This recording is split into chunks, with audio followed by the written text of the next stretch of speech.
صباح الخيرات والمسرات، أهلا وسهلا فيكم أصدقائنا متابعينا مشاهدينا عبر شاشة تلفزيون المدينة. حياكم الله في هذه الإطلالة والجولة الصباحية ضمن برنامج عبكير. أهلا وسهلا فيكم في إطلالتنا اليوم من وسط مدينة نابلس، وتحديدا نحن موجودين قرب المستشفى الوطني بشارع فيصل. بنتابع طبعا احنا وياكم القوى العاملة الشرطية الموجودة في هذه المنطقة بالتحديد، وجود أيضا مدير شرطة مرور محافظة نابلس. طبعا نحن نعتذر من متابعينا قبل قليل لعدم وجود صوت، كان في خلل بالصوت قبل قليل، ورجعنا معكم إن شاء الله إنه يكون الصوت تمام وسامعيننا تمام الآن. صباح الخيرات لشركاء النجاح رعاة برنامجنا الصباحي السادة في شركة جوال الشبكة الأولى في فلسطين ومتجر موكا موكا الموجودين في عتيل منطقة المثلث زيت علار بطول كرم. إذا متابعينا الكرام احنا وياكم في هذه الإطلالة من شارع فيصل، ورح نحكي الآن مع مدير شرطة المرور، مدير شرطة محافظة نابلس العميد عيسى أبو علان، اللي بيتابع طبعا حقيقة يوميا ويتفقد القوى العاملة في الميدان. صباح الخيرات مرة أخرى عميد عيسى، نعتذر يعني قبل شوي ما كان في صوت بالمقابلة. أهلا وسهلا. صباح الخير لكم، صباح الخير لكل أهلنا في نابلس كليتي، بيسعد صباحكم. يسعد صباحك. يعني احنا شايفينك بتتابع الفرق الشرطية، عناصر الشرطة الموجودين في الميدان، واللي الشرطة بدأت حقيقة حملة أو إجراءات مشددة حتى نظم السير ويمشي القانون على الجميع في البلد. يعني حقيقة هاي الجولة الصباحية هاي دائما موجودة، سواء الصبح أو ساعات الظهيرة أو ساعات المساء، جولاتي دائما هي مستمرة. هو هيك مصمم ميداني أنا، يعني بحب أنا دائما أشرف على القوة في انتشارها في الميدان عشان إحنا نشكل هاي الحالة الموجودة اللي استطعنا إحنا في ظرف كم شهر إن نشكل هاي المنظومة أو الحالة الموجودة في محافظة نابلس إن شاء الله. ما شاء الله عنك، الله يعطيك العافية ووفقك إن شاء الله. بدنا نحكي كيف ماشي الآن الإجراءات، تقريبا بعد أسبوع من إعلان الشرطة على إجراءات قانونية مشددة لمخالفة الناس اللي بيخالفوا السير، اصطفاف مزدوج، قطع الإشارة الحمراء. كيف ماشي هذه الإجراءات عميد عيسى؟ يعني حقيقة هاي الإجراءات احنا عملنا بلشنا فيها نتيجة الأزمة الموجودة في المحافظة، مش لأنه ما في شرطة، لأنه احنا طبيعة شوارع البلد والكم الهائل من السيارات الموجود فيها، عمالنا دائما احنا ضاغطين باتجاه انه نوجد الحلول الموجودة اللي تسهل على مواطننا بشكل عام. ولكن احنا لاحظنا من خلال دراستنا انه الاصطفاف المزدوج اللي عماله بصير بعشوائية له علاقة كبير في حدوث الأزمة في داخل المحافظة، وهذا بيمنعنا من السيطرة، أو خلينا نقول إنه إحنا السيطرة بتصير يعني مش مضبوطة والأزمة تظلها موجودة. ولكن إحنا حقيقة بلشنا في هذا النشاط الشرطي وتطبيق القانون في هذه الجزئيات ما يخص الاصطفاف المزدوج، وأعطتنا نتائج محترمة إنه أصبح في سلاسة عندنا في شوارعنا، وبلشت تقريبا إيش الأزمة تخف نهائيا إن شاء الله. هذا الشيء اللي بيلمسوه حقيقة الناس في البلد، لامسينه على أرض الواقع، إنه صارت الحركة أسهل، حتى مع يعني تنظيم الأسواق أيضا البلدية وعناصر الشرطة في إزالة التعديات عن الشوارع والأرصفة. أيضا هذا بيعطي مجال للسيارات للمتسوقين بأنهم يمشوا براحة وأمان أكثر جوا البلد. يعني ما يخص موضوع البسطات واللي كانت موجودة وعاملة ازدحام كبير في البلد، هاي كانت ما قبل رمضان، فاحنا يعني كنا متفقين احنا وشركائنا في البلديه والغرفه التجاريه بشكل عام وكل المؤسسات مع عطوفه المحافظ انه لا احنا مباشره بعد العيد راح نشيلها، لانه كانت في لها نتائجها سيئه، لانه كان يعني نابلس ما بصير تكون بهذا المنظر، لانه حقيقه حجم البسطات والازدحام اللي كان موجود يعني صار ما في مجال حتى للمواطن انه يعدي الشارع او يمرق او يفوت على الاسواق، لسبب بسيط برضه كمان احنا في عندنا عاداتنا وتقاليدنا اللي موجوده، اعراضنا موجودين، ما بصير انه احنا نفوت في شارع ضيق ويكون في البسطه كمان ضيق عليه. لا، نسائنا وبناتنا موجودات في الشارع، وعاداتنا وتقاليدنا ما بتسمح لنا، لازم نكون حريصين احنا في هاي الجزئيه. هاي من منطلق، من المنطلق الثاني لا، الترتيب والنظام هو ضروري واساس عندنا اصبح في محافظه نابلس. نعم. طيب عميد عيسى، يعني هيك ملاحظه صغيره كانت بتوصلنا من الناس، من الجمهور والناس ايضا الموجودين هون، في انه الشرطه بتكثف نشاطها خلال الفترة الصباحية، لكن خلال النهار بتخف يعني تواجد عناصر الشرطة ومتابعتها في كثير من مناطق البلد. طيب خلينا انا اكون صريح وواقع مع مواطننا ونوضح له هاي النقطه. اول شيء احنا شرطتنا بالمجمل العام احنا بنشتغل ضمن امر عمليات بتضع غرفه العمليات مع شرطه المرور بشكل عام. احنا في عندنا امر العمليات عم بتقسم فتره اللي هو التوجه للمدارس اطفالنا منيح. هسه بعديها ببلش خروج الموظفين بشكل عام، بعديها ببلش عندنا في احنا كمان اجراء في عمل للشرطه بشكل عام، هو ترحيل مواقيف على المحاكم، على النيابه، على النظارات بشكل عام. هاي جزئيه بضل ماشي عندنا هذا البرنامج لحد فتره اللي هي الذروه، فتره خروج الموظفين مره ثانيه او تروحتهم من دوامهم، ببلش عندنا مره ثانيه عمليه النشر بشكل عام. هاي جزئيه. وفيما بعد في ساعات الليل برضه كمان احنا بنكثف المناطق اللي بيصير فيها ازدحام. على سبيل المثال وسط البلد في ساعات الليل ما بيكون فيها ازدحام، الازدحام كله بيكون في منطقه رفيديه، بنحول ضمن امر العمليات قوتها تكون موجوده هناك، لانه التواجد بيكون هناك في كثافه للمواطنين في الليل بيطلعوا بشكل عام.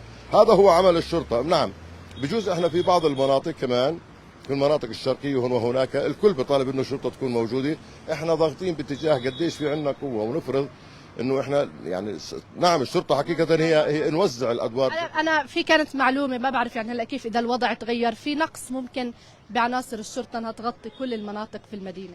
يعني حقيقة حجم البلد كبير والمناطق اللي بحاجة للشرطة هي موجودة، ولكن احنا بنحاول ضمن أمر العمليات نعمل توزيعتنا هون وهناك. حتى الحواجز اللي بنصبها احنا اللي لها علاقة بالتشييك على السيارات الخارجة عن القانون والمطلوبين، بنحاول نعمل في أكثر من منطقة ونغير مواقعها، لأنه حجم البلد كبير، وفي النهاية بدنا نشتغل بضمن الموجود معنا ورغم كل التحديات الموجودة، رغم كل التحديات، لكن احنا ان شاء الله بنحاول نبذل كل جهدنا مقابل انه البلد تكون القانون يفرض فيها، وتكون ان شاء الله نابلس هي عنوان الامن والامان، وهي المحافظه اللي راح تكون المحافظه التي يحتذى بها كل المحافظات ان شاء الله. ان شاء الله يا رب.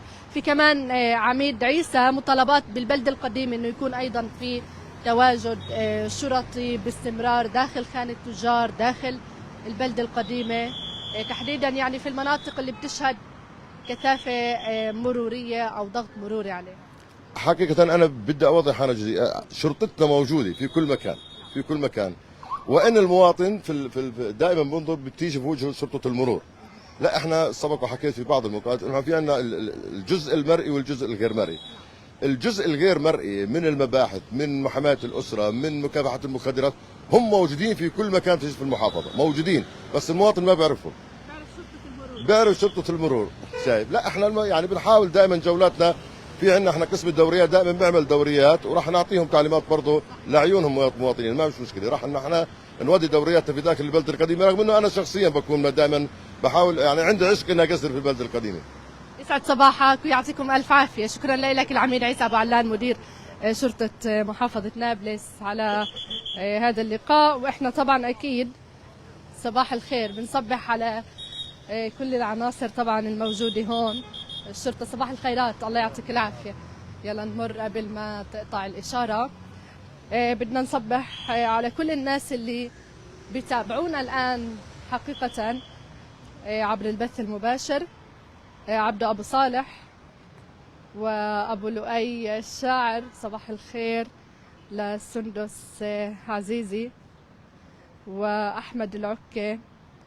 أبو كريم عجب في صوت، أهلين يا أستاذ أحمد. طبعا رجع الصوت، رجعناه. وفاء عبد الفتاح وسناء سمارة. أبو لؤي الشاعر مرة أخرى. احنا على البث يا عم، بدك نطلع جولة معك؟ صباح الخيرات، كيف امورك؟ عليك صباح الخير، الحمد لله. احنا على البث المباشر، طلعنا جولة معك؟ احنا رايحين على الأكاديمية.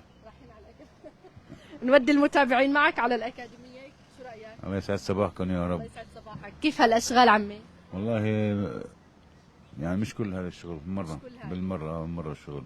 الله يسعد صباحك، يفتحها عليك، شكرا لك.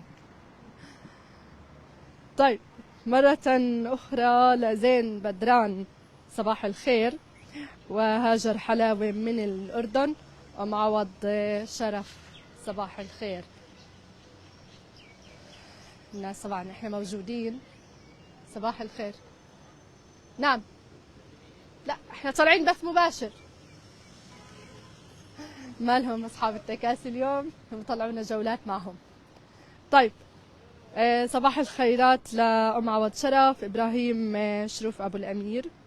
وبشير قمحية بيقول الشرطة لازم تكون في منطقة المريج عند مدرسة طلائع ومدرسة الإسلامية بتخفيف الأزمة هناك. بسام الزاغة صباح الخير. طيب للناس اللي بيشاهدونا، احنا وصلنا وبيسمعونا ايضا على الموجة 97.7 FM. احنا موجودين معكم من وسط مدينة نابلس ومحيط دوار الشهداء. صباح الخيرات لكم من وين ما كنتوا بتتابعونا وبتشوفونا، واهلا وسهلا فيكم. طبعا يعني شايفين الحركة شوي بلشت تتحرك البلد. صباح الخيرات يا عم، سعد صباحك. كيف امورك؟ الحمد لله ماشي الحال. اهلا فيك، تعرفنا على حضرتك. عبد الحميد من برقة. من برقة نابلة. اهلا وسهلا فيك. جاي هيك على البلد؟ طبعا ان شاء الله. جاي تعمل على البلد؟ والله هيك في شوية اغراض نشتريهم هيك. يعني ما إلك مصلحة هون شغل؟ لا لا لا ما في. هيك يعني. هيك. كيف شايف طب وضع البلد؟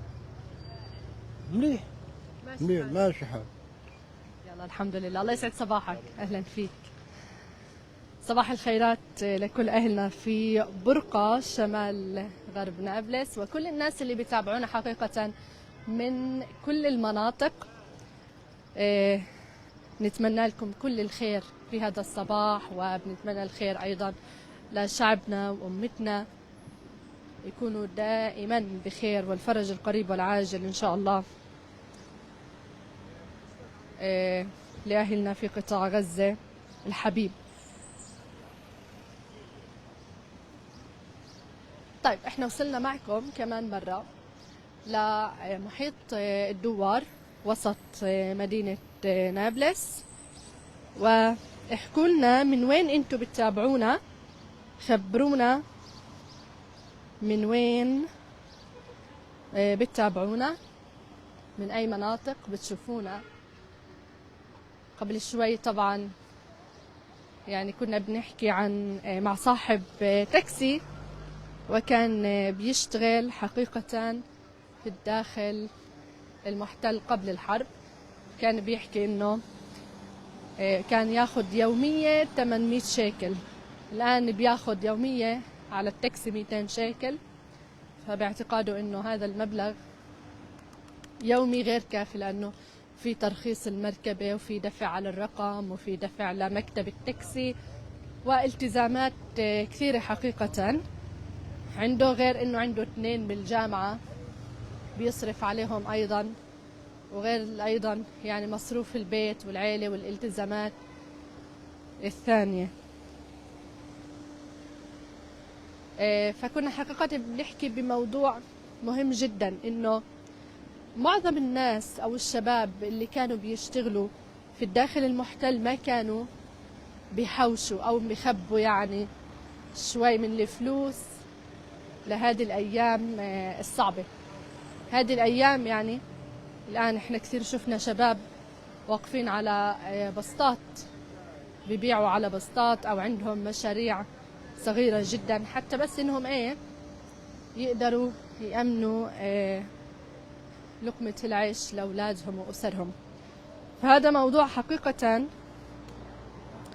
يعني بحتاج إن نحكي فيه، لأنه هلأ صحيوا على حالهم هدول الناس، إنه ما كانوا يضبوا شوي من الفلوس خلال عملهم في الداخل المحتل. وإحنا بنعرف يعني إنه الشباب لما بينزلوا على الداخل هم نازلين بيكونوا يعني لهدف، إما يأسس حاله حتى يعني يبني بيته مستقبله ويتزوج. هذا يعني هدف كثير من الشباب اللي بينزلوا على الداخل المحتل، ولكن بعد هيك بصفي انه ما في تحويشة، لقيوا حالهم دون لا شيء. يعني بعد كل هذه السنين كانت الفلوس تنصرف أول بأول. عمير عطار صباح الخير نادر أبو عبد الله من عتيل، صباح الخيرات لإلك. وأيضا صاحبة الحساب حبايب ماما، صباح الخير. قاسم المشاقي من السويد، أهلا وسهلا فيك. وحسني الصوالحة، صباح الخيرات لإلك، يسعد صباحك. عمير العطار، بدنا مساعدات إنسانية من غزة.